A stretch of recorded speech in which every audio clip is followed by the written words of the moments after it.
The awakening terror.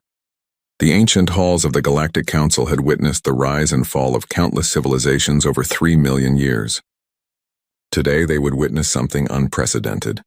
Supreme Overseer Korthax floated into the Grand Chamber, his translucent tentacles pulsing with the bioluminescent patterns that marked his species, the Zilanians, as the dominant force in known space. For 5,000 years, his empire had ruled unchallenged across 12 spiral arms of the galaxy. The emergency session had been called after a routine expansion probe discovered something unusual in the Outer Rim territories.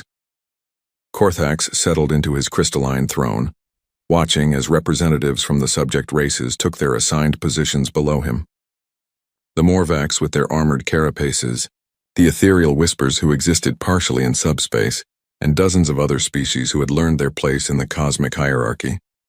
Scout Commander Yylek stepped forward, his forearms trembling as he presented his report.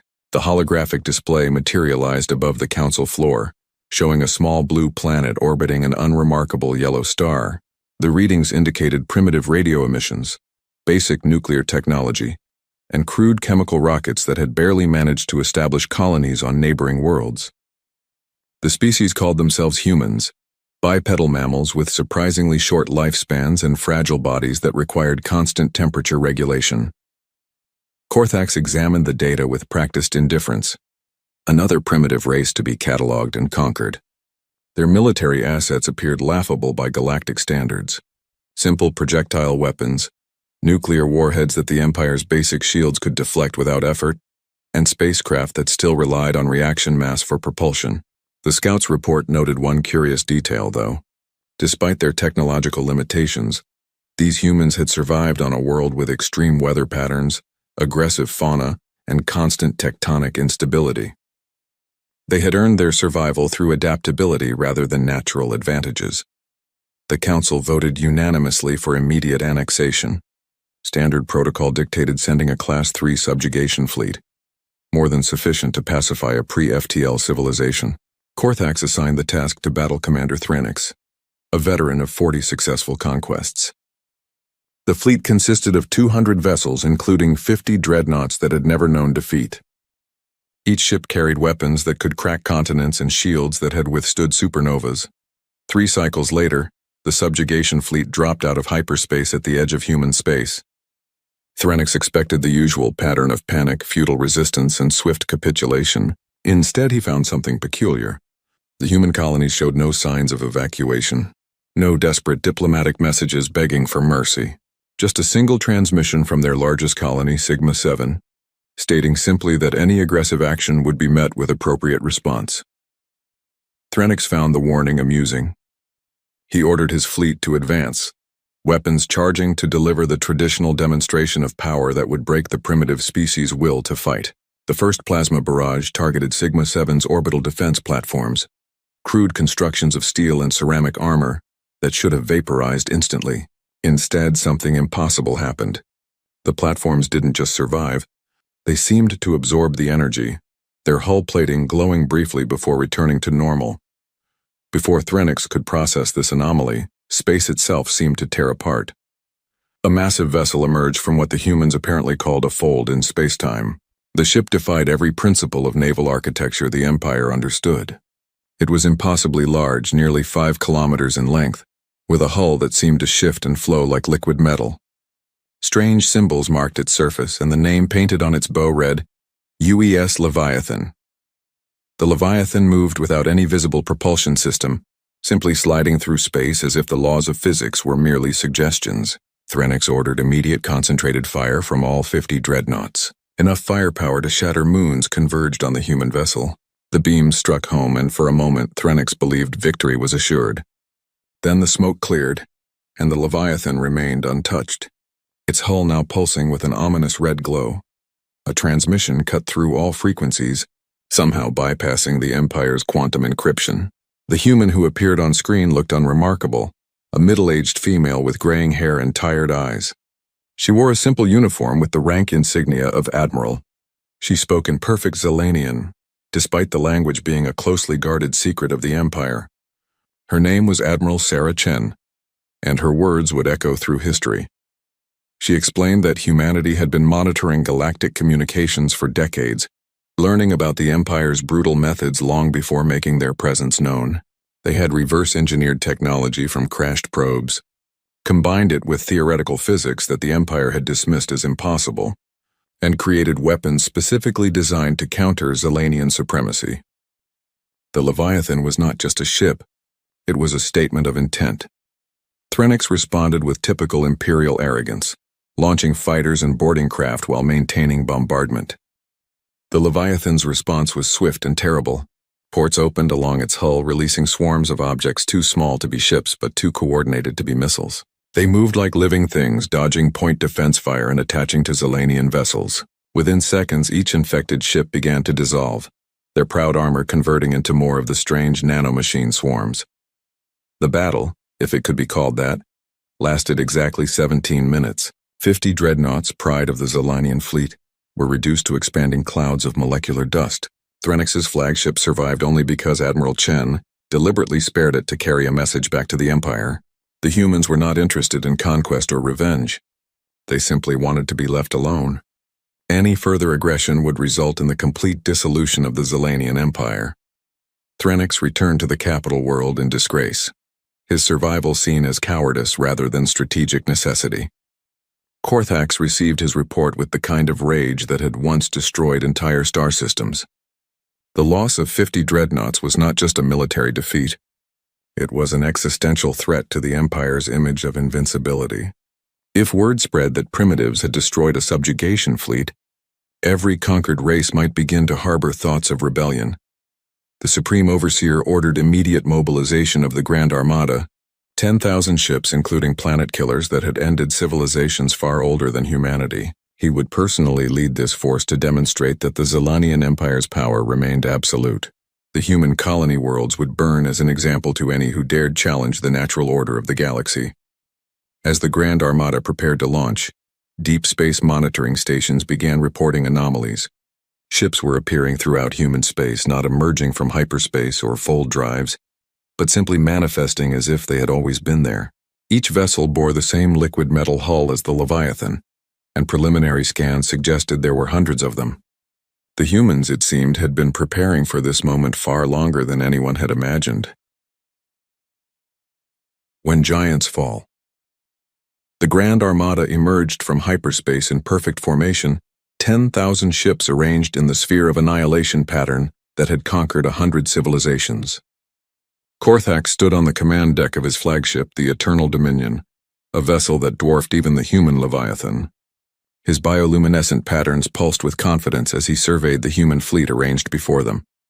Only 300 ships faced his armada, odds that should have guaranteed instant victory. Yet something felt wrong.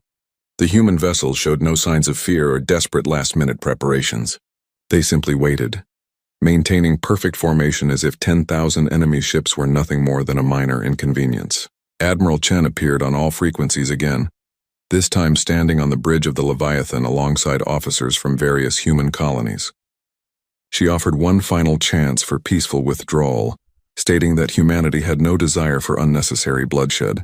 Korthax's response was to fire the Eternal Dominion's primary weapon, a beam of condensed dark matter that had once carved a canyon across an entire planet.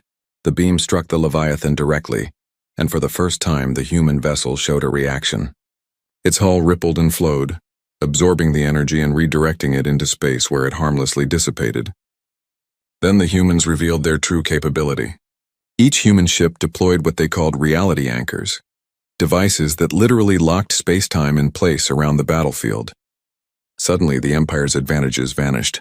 Hyperspace jumps became impossible.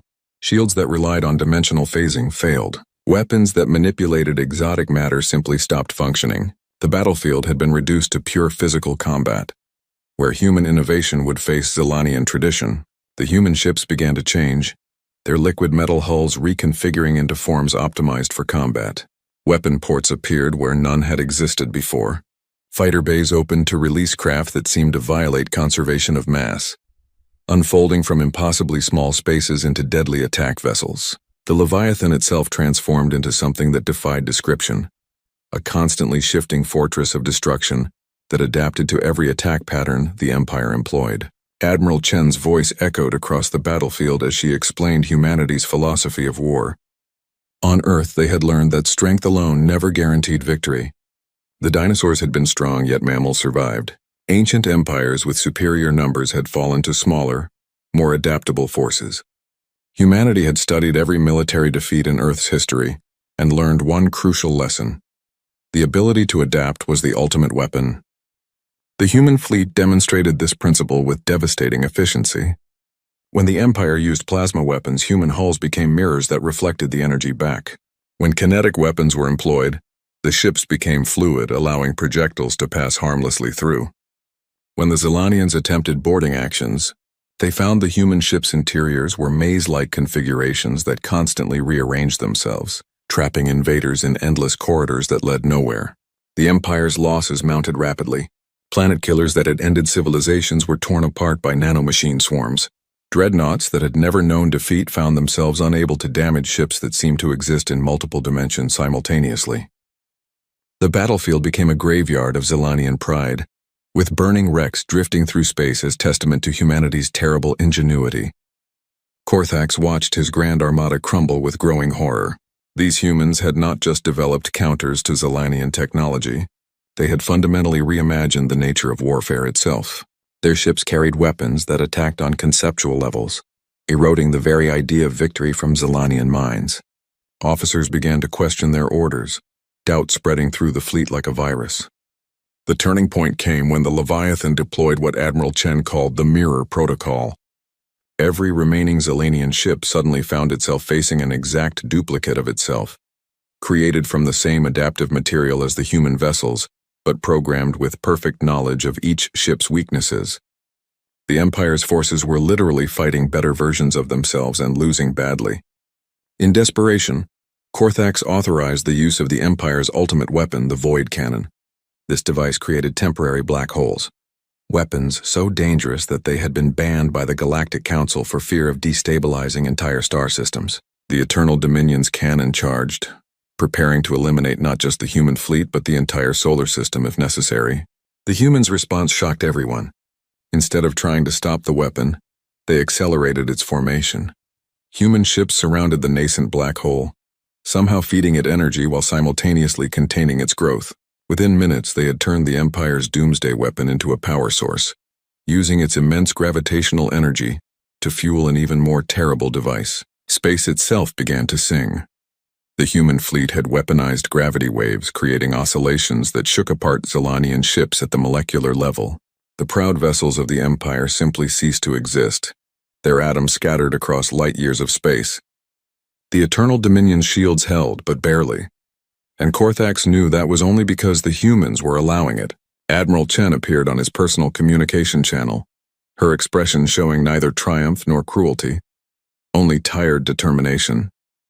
She explained that humanity had learned about the Empire's brutality, how they had enslaved or exterminated thousands of species over millennia. The humans had spent 50 years preparing for this moment, developing weapons not to conquer but to end the age of galactic tyranny. Korthax attempted to negotiate, offering territorial concessions, trade agreements, even partial autonomy for humanity within the Empire's structure. Chen's response was simple. The Zilanian Empire would dissolve immediately. All conquered species would be freed. The technology that had maintained their dominance would be shared among all civilizations equally. Any attempt to maintain imperial control would result in the complete elimination of the Zilanian species. The Supreme Overseer had no choice. With 90% of his Grand Armada destroyed, and the remainder helpless against human technology, surrender was the only option. The formal capitulation was broadcast across the galaxy, showing Korthax bowing before Admiral Chen and acknowledging humanity as the new arbiters of galactic peace. The Age of Empires had ended in a single battle. The aftermath reshaped galactic civilization entirely. Humanity established what they called the Commonwealth Protocol, a system where all species had equal voice regardless of technological advancement or military might. The human fleet, rather than conquering, became peacekeepers, their adaptive ships patrolling space to prevent any return to imperial dominance. The Leviathan remained in orbit around Earth, a silent guardian and reminder of humanity's power. Its true capabilities remained unknown, as the battle had only required a fraction of its potential. Some species whispered that the ship was not built but grown, that it was somehow alive and learning. Others believed it was connected to every human through quantum entanglement, a collective weapon of the entire species. Korthak spent his remaining years studying human history, trying to understand how a species from a backwater planet had developed such devastating power. He found his answer in their literature, in stories of underdogs overcoming impossible odds, of innovation born from desperation, of unity forged in adversity. The humans had not become powerful despite their harsh world, but because of it. The galaxy learned to respect humanity not through fear but through understanding. The humans shared their technology freely, helped rebuild worlds devastated by imperial rule, and established universities where all species could learn together. They taught that true strength came not from domination but from cooperation, not from uniformity but from diversity. Years later, when new threats emerged from beyond the galaxy, it was humanity's adaptive technology and collaborative philosophy that united all species in defense. The Leviathan led combined fleets where former enemies fought side by side, their differences becoming strengths rather than weaknesses. The galaxy had learned humanity's greatest lesson, that survival belonged not to the strongest but to those who could change. Admiral Chen retired to a small colony world, spending her final years teaching young officers from all species. Her last recorded words, carved into the memorial that stood where the final battle had taken place, summarized humanity's contribution to galactic civilization. "We did not come to rule. We came to ensure that none would rule over others again. In this we found our purpose among the stars."